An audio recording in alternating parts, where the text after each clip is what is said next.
Днес ще говорим за обективи. Темата за обективите. Днес ще поговорим малко повече за тях. Имаме два вида обективи. Едните са зум, другите са твърди обективи. Или какво означава това?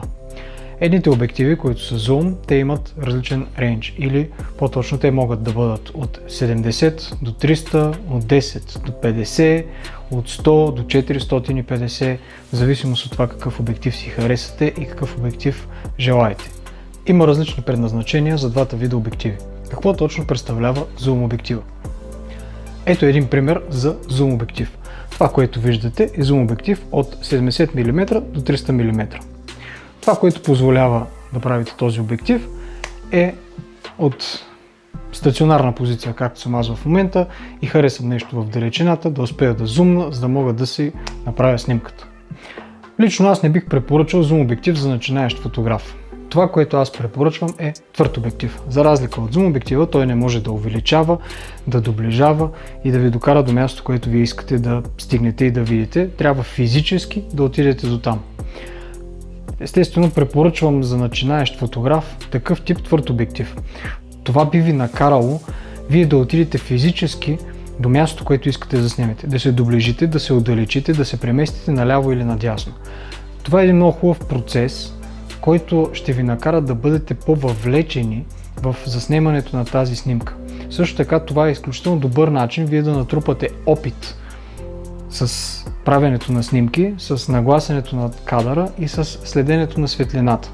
Много е важно, когато си избирате обектив, той да не е нисък клас. За разлика от фотоапаратите и телата, които може да закупите, за които говорихме в предишното видео, не е хубаво да спестявате пари от обективи. Фотоапаратите за последните 10 години са напреднали доста и нямат кой знае каква значителна разлика спрямо качеството на картината, която могат да ви дадат. Но същевременно, за да ви дадат изключително добро качество, на вас ви е нужно качествен обектив. Обективът е нещото, което ви дава качеството на картината, колко ще е остра, колко ще е точна, колко ще е добре направена тази снимка. Има една много хубава поговорка. Омъжи се за обектива и излизай с фотоапарата. Или какво означава това? Когато си закупите един хубав висок клас обектив, вие този обектив може да го използвате с различни фотоапарати, които да сменяте през годините и да апгрейдвате. Докато, ако си закупите нискобюджетен обектив, винаги нещо няма да ви достига. Няма да е правилната картина, правилната осветеност, цвят или качество, което вие желаете. Мога да дам един много интересен пример. Ако вземете един изключително евтин фотоапарат и сложите скъп, висококачествен обектив на него и същевременно вземете един скъп фотоапарат и сложите изключително ниско качество обектив на него и направите две абсолютно еднакви снимки, хубавата снимка, тази, която ще е качествената снимка, ще бъде от евтиният фотоапарат. Тя ще е по-добра от снимката, която ще е направена с скъпият фотоапарат.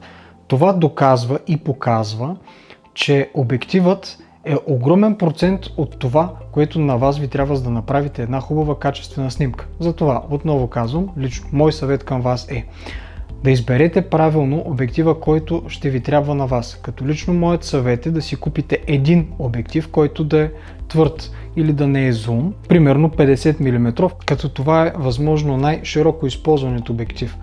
С този обектив вие ще може да се научите да натрупате изключително голям опит в заснемането, в вкарването в кадър, къде да застанете, как, по какъв начин и каква снимка точно искате да направите. След това, когато вече натрупате достатъчно голям опит, можете да започнете да търсите друг вид обективи, дали ще е зум, дали ще са отново твърди, но прекарайте доста дълго време само с един обектив и с една камера, за да може вие да натрупате опитът и знанията, които са ви нужни, за да може да създавате прекрасни снимки. Не правете грешката, която много от нас фотографите правим. Купуваме си фотоапарат, той пристига с един обектив и решаваме, че тези снимки, които правим, не са добри, защото обективът или фотоапаратът не са добри. Отиваме в магазина, хвърляме хиляди левове, купуваме следващия обектив и отново нещо не е както трябва. И следващия обектив, и следващия фотоапарат, и следващия обектив. Проблемът не е в фотоапарата, проблемът не е в обектива, проблемът е в нас, защото ние не прекарваме достатъчно време с фотоапаратът и с определен обектив, за да можем да свикнем, да работим и да натрупаме опит с това, което имаме в момента. Затова моят призив е: купете си един фотоапарат, най-често той пристига с някакъв обектив с него, който има лек зум, и си купете един твърд обектив 50 мм, както казах, за да започнете вие да трупате опит по този начин. Използвайте само него за доста по-дълъг период от време, докато натрупате нужни опити, се чувствате достатъчно уверени и виждате подобрения в резултатите, които имате. В следващото видео ще си поговорим за аксесуари и защо ни трябват.